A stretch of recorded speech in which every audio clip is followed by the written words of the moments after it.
जनक जी चलनी नहाए त धनी समुझाइले हो। धनी लिपि के रखी हम दिलिया त पूजा हम करब हो। धनी लिपि के रखी हम दिलवा त पूजा हम करब हो। जनक जी चलनी नहाए तो धनी समुझाइले हो। धनी लिपि के रखी हम दिलवा त पूजा हम करब हो। धन लिपि के रखी हम दिलवा त पूजा हम करब हो। सीता के घर से बुलावेली सीता समुझावेली हो। सीता लिपि के रख मान दिलिया त बाबा तोहरो पूजा करिहे हो। सीता लिपि के रख मान दिलिया त बाबा तोहरो पूजा करिहे हो। कामधेनु गैया के गोबर गंगा जी के पनियानु हो। सीता लिपेली शिव के मंदिलिया धनुष उठंगावेली हो। कामधेनु गैया के गोबर गंगा जी के पनियानु हो। सीता लिपेली शिव के मंदिलिया धनुष उठंगावेली बाबा हमरो पूजा करिहे हो। सीता लिपेली शिव के मंदिलिया धनुष उठंगावेली बाबा हमरो पूजा करिहे हो। जनक जी आईनी नहाई के देखिले मंदिलवा त मन मन बिहसिले हो। आहे धानी से पूछले बतिया मंदिल बारा निकलागे हो। जनक जी आईनी नहाई के देखिले मंदिलवा त मन मन बिहसिले हो।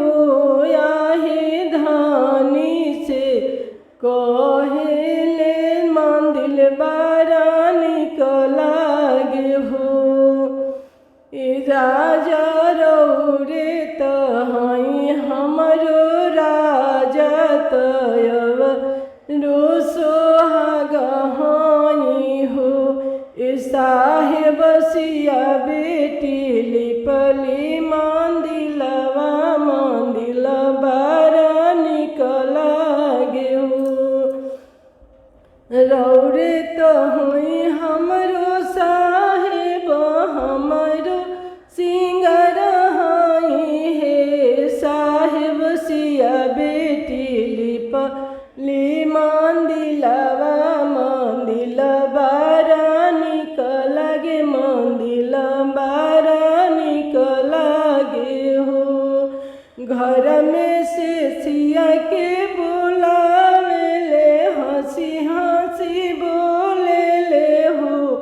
बेटी तू त हौ मोरो लक्ष्मी मंदिल बारा निकलागे हो।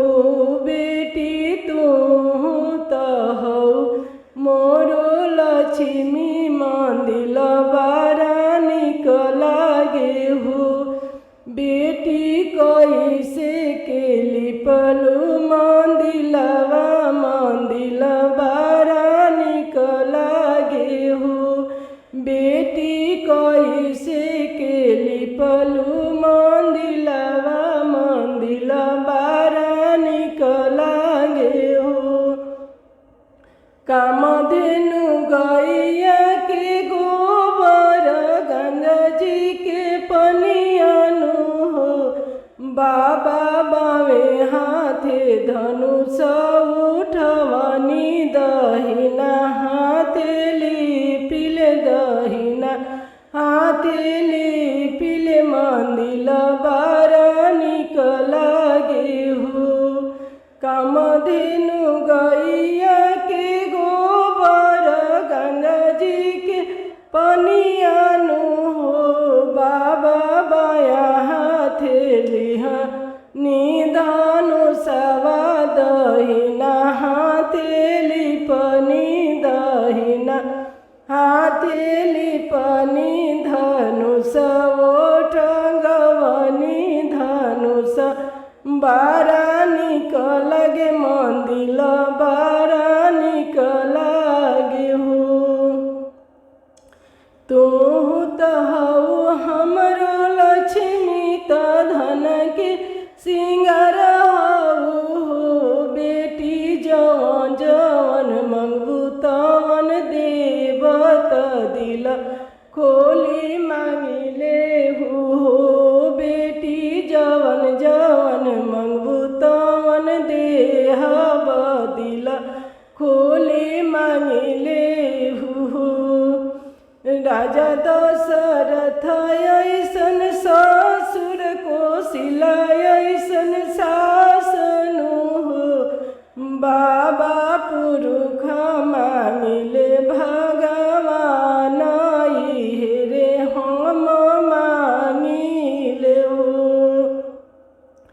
ससुर मांगी राजा दशरथ कौशल्या ऐसन सास कौशल्या ऐसन सासनु हो। आए बाबू लक्ष्मण ऐसन देवर पुरुष भगवान मांगी पुरुष भगवान मांगी। बाबा हे त मांगिले धान तये से अरज बारे ये रौरा पूरा करी हो। बेटी दिलावा में रखना संतोष सबरे तोहरो पूरा होइए हो। बेटी मनवा में धरना ध्यान सबरे कुछ पूरा होइए हो। जनक जी चलनी नहाए तो धनी समुझाइले हो। धनी लिपि के रखी हम मंदिलिया तो आज पूजा करब हम पूजा करब हो। जनक जी चलनी नहाए तो धन समुझाइले हो। धन लिपि के रखी हम मंदिलिया तो आजू हम पूजब आजू पूजा कर